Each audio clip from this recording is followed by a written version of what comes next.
Օնակոպյան։ Լավ, հարգելի նախագահողներ, հարգելի գործընկերներ, սիրելի հայրենակիցներ, նախ այս զեկույցի համար խորհրդանշական է, քանի որ առաջի անգամ եմ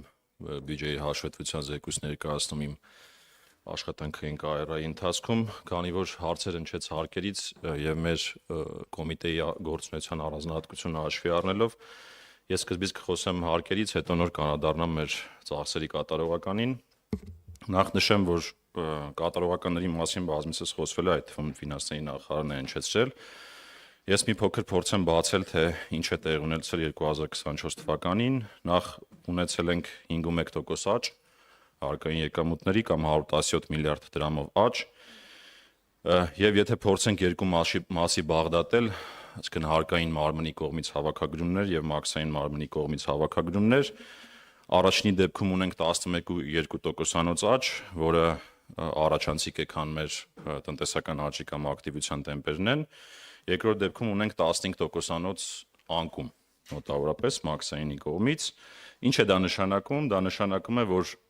սահմանին հավաքագրումների կամ ներմուծման մեջ որոշ խնդիրներ են եղել, որոնք օբյեկտիվ են։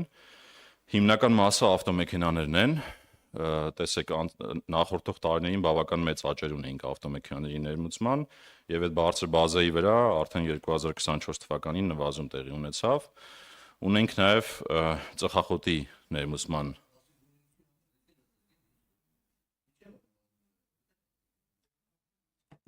Ես հիմա ներկայացնեմ զեկույցը, հետո դուք հարցերով կտաք ավելի կբարձրաբանեմ։ Ծխախոտն է ներմուծման դեպքում, բայց կան հիմա եթե հարկերենային գանք, այո,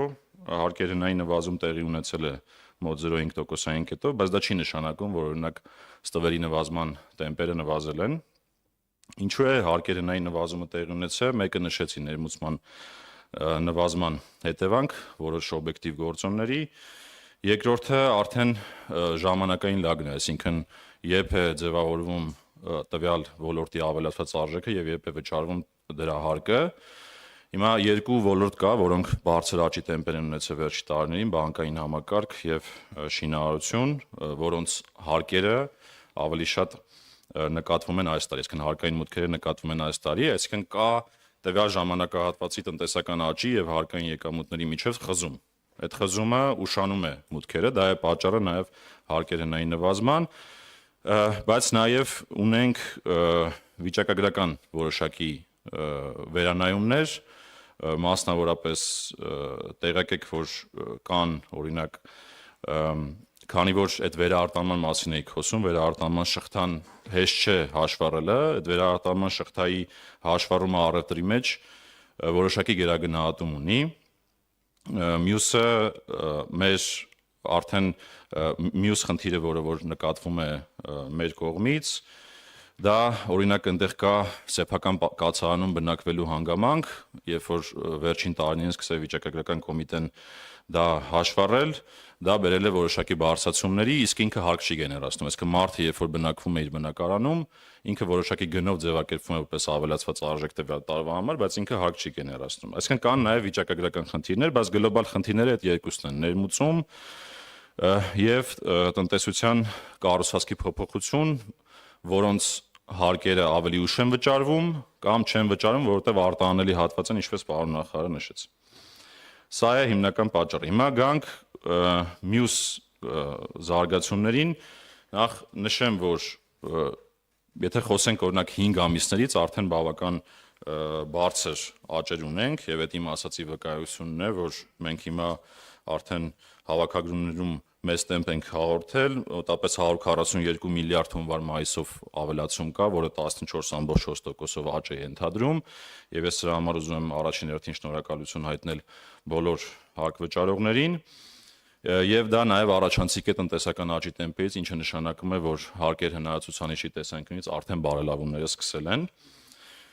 Նշեմ նաև, որ 24 թվականին մոտ 392 միլիարդ վերադարձ է տեղի ունեցել հարկ վճարողներին, որի մեջ մեծ մասը, նախ 81%-ով աճ, 29.3 միլիարդով աճ ունենք, մեծ մասը իհարկե այստեղ խոսքը հիպոթեկի տոկոսադրումների դիմաց եկամտային հարկի վերադարձի մասին է, որը աճել է 32%-ով կամ 16.6 միլիարդ դրամով։ Հիմա որպեսզի կարողանանք հասկանալ, թե պետք գործունեությունը ինչ արդյունավետություն է ունեցել, պետք է տարբեր ասպեկտներով դիտարկենք։ Մեկը ասեցի, ինչքանով է համահունչ տնտեսական զարգացումներին, արդեն խոսեցինք նրա մասին, որ եթե օրինակ այդ ներմուծման գործոնը որոշակի տարանջատենք, հարկային մարմնի հավաքագրումները համահունչ են եղել մի բան էլ ավել տնտեսական զարգացումներին։ Մյուս կտորը, որով չափում ենք արդյունավետությունը պետական եկամուտների կոմիտեի, երկու ցուցանիշ են՝ ծախսը արդյունավետություն եւ վարչարության արդյունավետություն, ինչը նշանակում է, թե մեր հասարակությունը որքան է ծախսում մեր հարկերի հավաքագրման վրա, եւ այդ ցուցանիշը ուրեմն վարչարության արդյունավետության ցուցանիշը մոտ 1.2 է, 1.1% էլ ծախսը արդյունավետության ցուցանիշն է, իսկ այլ հավասար պայմաններում, եթե շատ չխորանանք մասնագիտական դետալների մեջ, մեր հասարակությունը մեր հարկերի 1.1-ից 1.2%-ն է ծախսում հարկահավաքման գործառույթները պատշաճ իրականացնելու համար։ Մյուսը ստվերի նվազումն է, տեսեք, հարկեր հնայի նվազում կա, այո, բայց ստվերի տեմպերը նվազման չեն դանդաղել։ Դրա մասին է վկայում մեր եւ ֆինանսների նախարարության տարբեր գնահատումներ։ Եվ եթե վերջի տարիներին նայենք, պարբերաբար 0.3-ից 0.4%-ային կետ ստվերից դուրս եկող եկամուտներ ունենք, ինչը տարեկան նշանակում է լրացուցիչ 30-40 միլիարդ եկամուտներ։ Բացի դա, եթե փորձենք օրինակ մեր վարչարության արդյունքներից խոսել, մենք ունենք 24 թվականին 49.5 միլիարդ դրամի ավել առաջադրումներ մեր բոլոր գործիքներով վարչարության հարկվճարողներին, որը 37%-ով ավել է, սա եւս մեկ անգամ փաստում է, որ ստվերի նվազման ջանքերը շարունակել են 2024 թվականին, եւ մյուս ասպեկտը պետ գործունեության արդյունավետության գնահատման դա գոհունակությունն է տնտեսվարողների, որը ամեն տարի չափում ենք թե մենք, թե նաեւ միջազգային կառույցների միջոցով, եւ անցած տարվա արդյունքները վկայում են, որ հարկային մարմնի մասով հարցվածների 83%-ը գոհ է աշխատանքից, մաքսային մարմնի մասով մի փոքր ավելի ցածր 80%-ին մոտ։ Եվ վերջում մի փոքր անդրադարձ նաեւ հանուն արդարության նշեմ, որ քանի որ ես ինքս զբաղվել եմ կանխատեսումներով եւ այդ թիմը կոորդինացել եմ ֆինանսների նախարարությունում, եթե դուք վերցնեք մեր բյուջետային փաստաթղթերը նայեք, ուղերձ, միջնադամկետ ծախսերի ծրագիր, բոլոր տեղերում մենք կանխատեսումների ռիսկերը նկարագրել էինք եւ ցույց ենք տվել նաեւ կանխատեսումների դեպի ներքև վերանայումները հստակ ու դրանց գործոնները ու փաստացի երբ որ խոսում ենք կատարողականից 24 թվականի 92.7, ճիշտ է դա ճշտված ծրագրի նկատմամբ այդպիսին է կատարողականը, բայց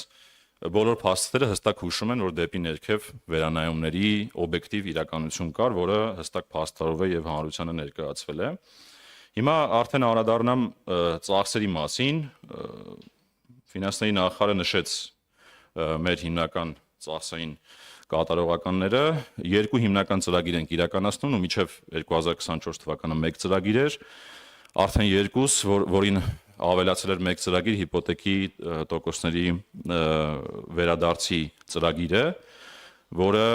68.6 միլիարդ է եղել եւ ամբողջությամբ կատարվել է։ Մյուս մասը արդեն հարկային եւ մաքսային ծառայություններ ծրագիրն է եւ մեր կատարողականի, այսինքն ծրագրից որոշակի շեղումը պայմանավորված է հենց այս ծրագրի կատարողականով, դա կազմել է 34.1 միլիարդ դրամ, ապահովել է 86.1% կատարողական, եթե փորձենք բացել, թե որ միջոցառումներն են, որոնք բերել են ծրագրից որոշակի դեպի ներքև շեղման, 3 հիմնական միջոցառումներ ունենք, առաջինը հարկային մաքսային ծառայությունների միջոցառումն է, մյուսը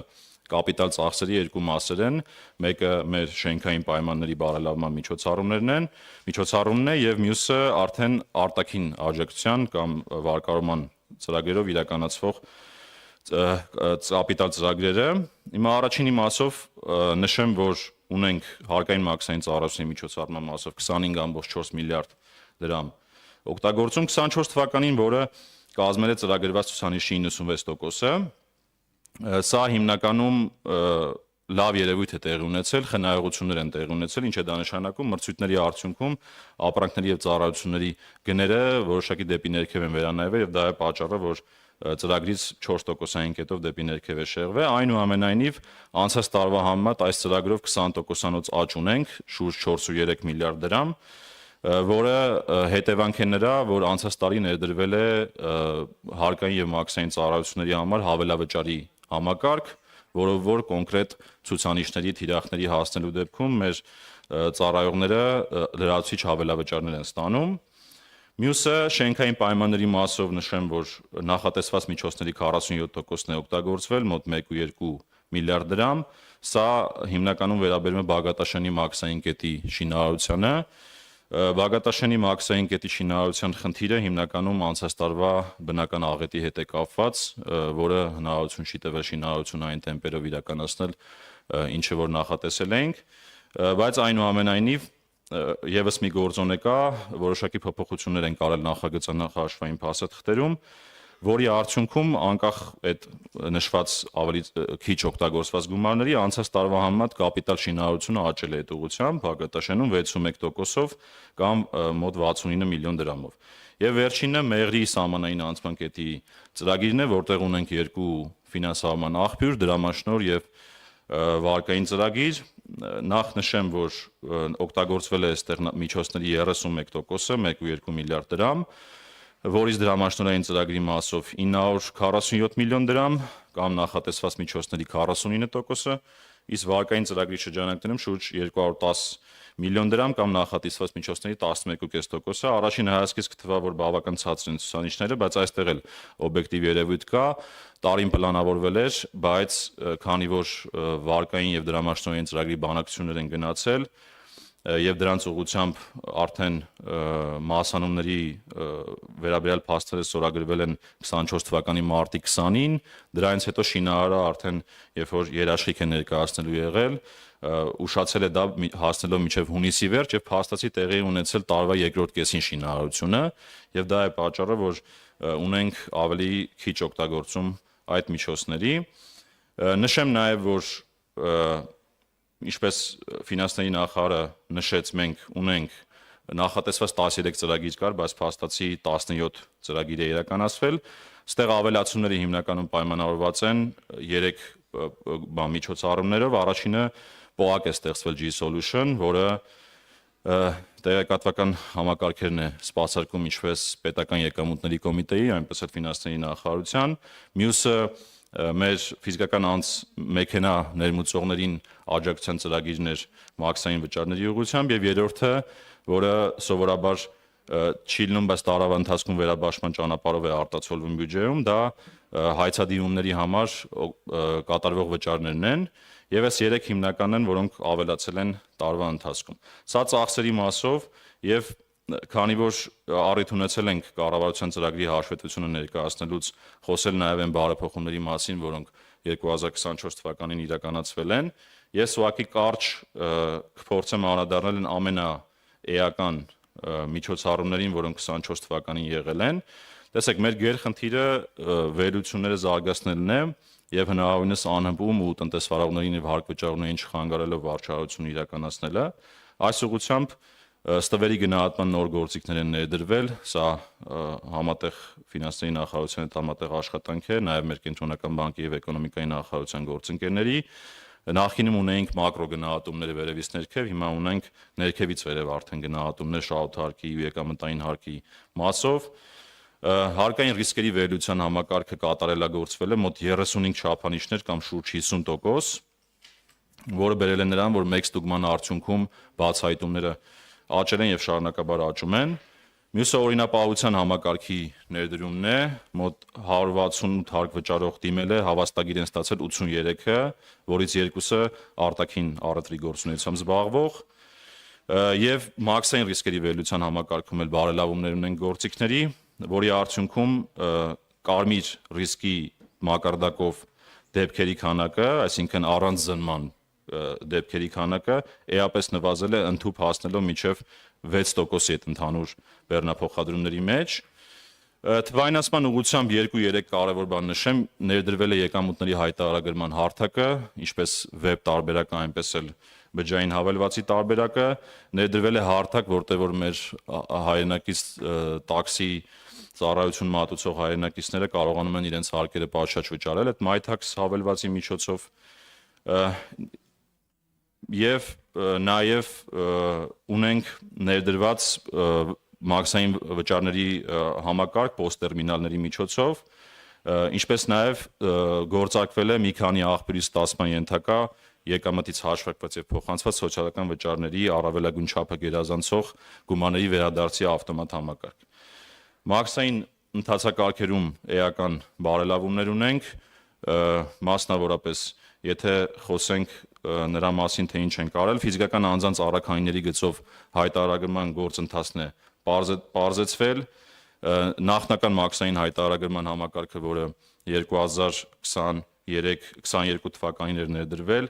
դա տարիներ շարունակ էական բարելավումներ կան նաև 24 թվականին, նշեմ, որ մաքսային ձևակերպումների ժամանակահատվածը երկիր մուտք գործելուց մինչև ապրանքի բաց թողումը նախկինում 2-3 օր էր, վերջին տարիներին հասավ 1.5-ից 2 ժամ, 24 թվականին հասել է արդեն 1 ժամի եւ նաեւ ներդրվել է պարբերական մաքսային հայտարարագրման համակարգը, որը այն նախնական հայտարարագրումից տարբերվում է նրանով, որ մինչև այդ սահմանը հատելը ներմուծվող ապրանքները, ուրեմն հայտարարողի կողմից ճշգրտվում է հայտարարագիրը, որից հետո միայն տվյալ հայտարարագրով ներմուծվող ապրանքները կարող են բաց թողնվել։ Պարբերական մաքսային հայտարարագրման դեպքում դա նախնականի դեպքում էր, պարբերական մաքսային հայտարարագրման դեպքում հայտարարված ապրանքների բաց թողումը իրականացվում է մինչև սահմանը հատելը, ինչը նշանակում է կազմակերպությունը մեկից ավել տրանսպորտային միջոցներով ներմուծվող մեկ խմբականակ բեռը կարող է տնօրինել տրանսպորտային միջոցի սահմանահատման պահից միանգամից։ Ներդրվել է նաև մայլինգ համակարգը, որը թույլ է տալիս առանց մաքսային մարմին այցելելու, սպասարկման սրահ այցելելու հեռավար ռեժիմով սպասարկել եւ 24 թվականին 4000 հայտարարագիր այդպես է սպասարկվել։ Ներդրվել է նաեւ ժամանակի վերահսկողության համակարգ, որը թույլ է տալիս մաքսային ընթացակարգերը սկզբից մինչև վերջ ժամանակի չափումով պատկերացնել, թե մարդիկ ինչքան ժամանակ են այդ ծախսում։ Մյուս ուղղությունը ենթակառուցվածքներն են, որի մասին խոսեցի, Երևանի Մեղրի անցակետի մասին խոսեցի, Երևանի ԱՏԳ-ի մասով ունենք արդեն քանման աշխատանքների իրականացված եւ շուտով պետք է անցնենք արդեն շինարարության փուլին եւ նաեւ նշեցի Բագատաշենի մասին, որը անցած տարի իհարկե կիսով չափեր արվել, այս տարի արդեն առաջի փուլը ամբողջությամբ ավարտել ենք։ Կուզեմ նաեւ նշել մեր մարդկանց եւ մեր աշխատակիցների կարողությունների բարձրացման մասին 113 ուսումնական դասընթաց է կազմակերպել, որին 2808 աշխատակից մասնակցել են, բայց նաև պատրաստման եւ վերապատրաստման գործընթացներ են իրականացվել, որտեղ ստուգվում է բարեվարկություն, կարողություններ են զարգացվում, մոտ 237 հարկային ծառայող, 331 մաքսային ծառայող պատրաստվել են եւ վերապատրաստվել է 232 ծառայող։ Եվ վերջում ամփոփելով միջազգային համագործակցության ուղղությամբ 24 թվականին որոշ կարևոր ծրագրեր, նախ Ասիական զարգացման բանկի հետ մեկնարկել է հայ-վրացական համատեղ հսկողության սահմանային անցման կետի զարգացման պլանի մշակման աշխատանքները, Համաշխարհային բանկի հետ մեկնարկել է անկախ գոհունակության հարցումներ, ինչպես նաև KPI-ների համակարգ նոր մեր աշխատակիցների համար եւ մի կարևոր ձեռքբերում էլ UNDP-ի հետ ներդրվել է թվային հետախուզության լաբորատորիա, որը թույլ է տալիս թվային գործիքներով պայքարել տնտեսական հանցագործությունների դեմ եւ մի կարևոր նախաձեռնությունն էլ 24 թվականին օրենքով ազգային ժողովը ընդունել է ֆինանսական հաշիվների վերաբերյալ տեղեկությունների ավտոմատ փոխանակման մասին իրավասու մարմինների բազմակողմ համաձայնագիրը, որը թույլ է տվել միանալ մի այսպես ասած հարթակի, որտեղ փոխանակվելու են ֆինանսական հաշիվները այս տարվա սեպտեմբերից արդեն սկսած տարբեր երկրների միջև եւ վերջում ամփոփելով ուզեի եւս մեկ անգամ կրկնել իմ կոչը հարկ վճարելու մշակույթի հետ կապված, որը վերջին պարբերաբար եւ ասուլիսներին եւ հարցազրույցներին ես հնչեցնում եմ, հարկ վճարելը ոչ միայն սահմանադրական պարտավորությունն է, այլև յուրաքանչյուրիս ներդրումն է մեր մեծ ընտանիքի բյուջեում, ուղղված բոլորիս համար կյանքի բարձր որակ ապահովելուն եւ բոլորիս լիարժեք երջանիկ դարձնելուն։ Իսկ բարեխիղճ հարկ վճարելը հոգատարությունն ու պատասխանատվություն ստանձնել է այդպիսի կյանք ապահովել ներկա եւ ապագա սերունդների, մեր երեխաների համար, որը համոզված եմ յուրաքանչյուրս գումեք ձեր հոգու խորքում։ Շնորհակալություն եւ պատրաստ եմ պատասխանել հարցերին։ Շնորհակալություն պարոն Հակոբյան,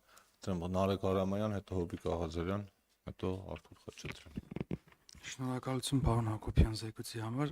Նշեցիք, որ 68 միլիարդից ավել եկամտային հարկի վերադարձ է եղել։ Մենք օրենքի մեջ փոփոխություն ենք արել եւ աստիճանաբար կդադարի Երևանում եկամտահարկի վերադարձի օրենքը ըստ գոտիականության։ Ես ուզում եմ հասկանամ մինչեւ որ թիվն է, եթե տվյալներ իհարկե կան, մինչեւ որ թիվն է, որ այս թիվը աճելու է, ինչքան է աճելու եւ այս թվի նվազումը երբ է սկսվելու։ Շատ լավ, շնորհակալություն հարցի համար։ Դուք ավելի շատ խոսում եք ապագայից, այս պահի կանխատեսումներով 25-26 թվականը առնվազն շարունակելու է տեմպերը աճել։ Եթե չեմ սխալվում, այս տարի 95 միլիարդի շրջանակներում է, մինչև 100 միլիարդ, մյուս տարի կհատենք 100 միլիարդը, 100 միլիարդն էլ կանցնի, հետո նոր արդեն մենք կզգանք դրա հետևանքները։ Ինչու է դա տեղի ունենում այդպես, որովհետև պետք է գիտակցենք, որ կան օրինակ շենքեր, որոնք շինտուլությունները ավելի շուտ են ստացել եւ այդ շինարարությունները քանի որ իրականացվել են եւ դրանց ուղղությամբ վաճառքներ կան, դրանք դեռ շարունակելու են 25-26 թվականին իրենց էֆեկտները ունենալ, ու գումարած նաեւ նախորդ իհարկե հիպոթեքները, որոնք վերցվել են մեր հայրենակիցների կողմից, արդեն միջնաժամկետում մենք կնկատենք որոշակի դանդաղումներ։ 26-ից հետո արդեն կսկսենք նկատել դանդաղումներ։ Արձագանքում եք Հովիկ Աղացյան։ Շնորհակալություն, պարոն Հակոբյան, դուք ասացիք, որ 24 թվականին 23 թվականի համեմատությամբ եկամուտները մուտքերը ավելացել են 5.1%-ով։ Կասեք արդյոք 24 թվականին նախատեսվածից ինչքան է պակաս